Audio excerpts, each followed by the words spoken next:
Elon Musk stunned with D.C., but the left acting like that crazy stalker X who refuses to let go of their DOGE whipping boy. I mean, Bono thinks he's a mass murderer. It's not proven, but the surveillance enough suggests 300,000 people have already died from just this cut off, this hard cut of USAID. So there's food rotting in boats, in warehouses. You add them all up, that's 300,000 dead. There are mass murderers in the world, Pol Pot, Mao Zedong, Stalin. We don't have anybody on the list from America. Musk also having to school fake news reporters who keep trying to drive a wedge between him and President Trump. Wondering what your thought is on the ban on foreign students, the proposal. I mean, you were one of those kids, right? Yeah, I mean, I think we want to stick to, the subject of the day, which is like spaceships, as opposed to, presidential policy.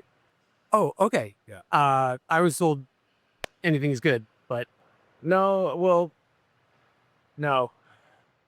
But Musk was willing to talk about the DOGE firestorm. It's a bit unfair because, DOGE became the whooping boy for everything. But now Musk's getting some vindication on one big lie the media kept pushing. The billionaire ripping the liberal press for hypocrisy, saying Cory Booker's recent hand wave looked like a Nazi salute. Musk noting, quote, fate loves irony, but hates hypocrisy. Emily, the Nazi salute, what happened there? I can't. It doesn't suit the narrative. It doesn't fit their playbook, the same tired, fatigued playbook that we're all subjected to.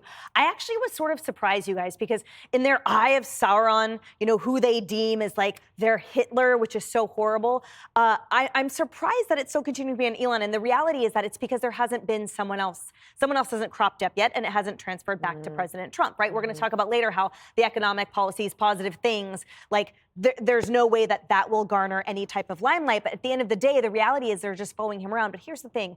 All of the good that USAID has done, there will never be any limelight whatsoever on who the actual oppressors are. Is it the dollars being taken back, or was it Hamas that's refusing to let people get aid that wasn't even part of USAID to begin with? The truth is so much further from this peddling lie that they're doing. But apparently all you have to do is say, it's not proven yet, as your opener to the sentence before you say anything, and you'll still be applauded. Yeah, where are they getting this 300,000 number from, Harold? I don't know. And I'm not persuaded I know where it is, that it's right. I think, again, government is too big, and it is too far removed from kind of the everyday machinations of people's lives. They listen to politicians, if you could, like President Trump, and he sometimes talks about things that make you feel good, but a lot of times I don't know how a lot of what any of them, Democrat or Republican, are talking about that really impacts people's lives. Now, what Democrats have to understand is because government is so big, people want to see it reform.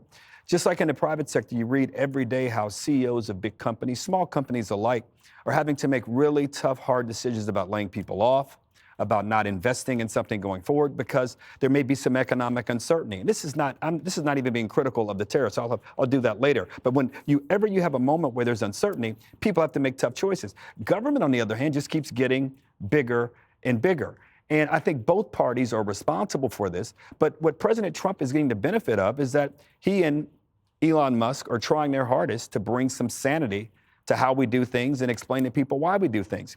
But I'll give you an example of why I think he's probably going to be criticized a little bit more in the coming weeks. The weather services are predicting today that we'll have an above average storm season, hurricane season. President Trump rightly said right when he took office that FEMA needed to be reformed. He one time said he was going to end it, but I really think he meant reforming. And he said a few months ago he wanted to reform it. We now have 15% less staff than we had at FEMA beforehand. Even the leader of FEMA, it's been leaked, has said that he doesn't know if we have a strategic plan or a plan in place ready to deal with the 13 to 19 storms or hurricanes we get this season. I hope I'm dead wrong. But these are the kinds of things I would love to see Mr. Musk put that big brain around and say, how do we make FEMA work better? How do we make FEMA work with the money that it has? Or if it needs more, here's how it can be spent more effectively. But in the end, don't criticize reforms, Democrats. Offer better ideas and better strategies to do it yourself. Well, Dana, it is nice to know that the Republicans are already going to be blamed for hurricane season. No. Yes. We get blamed for terrorist attacks.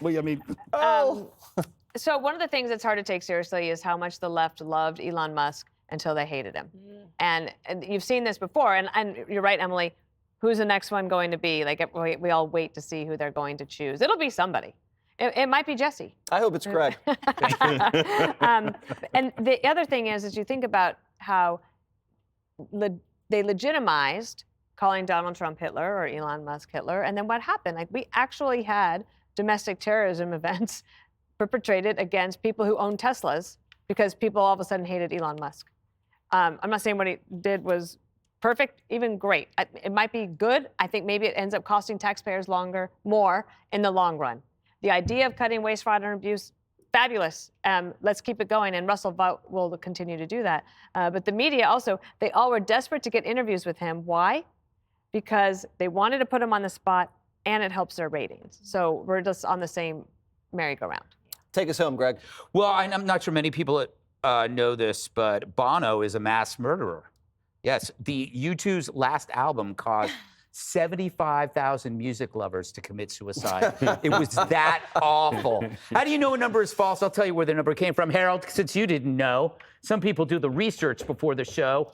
Not unlike you, just hang out at cocktail lounges.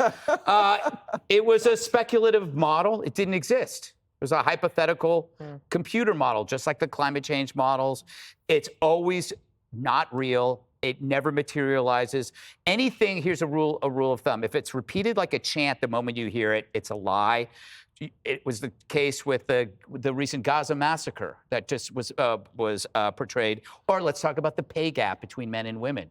That was portrayed as like, oh, and then you look at it and you go, it's not all there. I also like how the media covers the Booker story as the reaction, again, to the Booker story.